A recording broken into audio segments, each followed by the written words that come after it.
Hi, this is Chris from Total Parts Plus, and today we have a 2011 Holden Cruze SRi hatch, stock reference number 5637.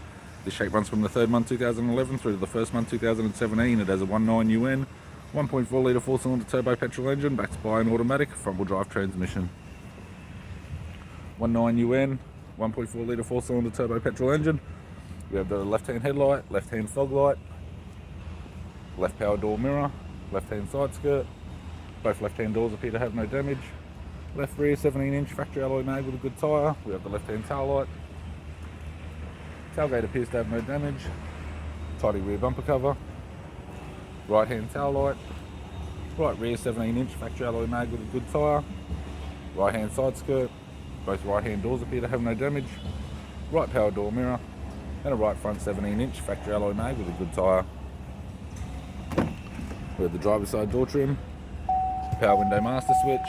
This vehicle is fitted with black leather interior, automatic gear shifter, heater controls, sat nav display screen, interior mirror, courtesy lamp, left hand sun visor, right hand sun visor, instrument cluster, and a tidy 3-spoke leather steering wheel with cruise and audio buttons.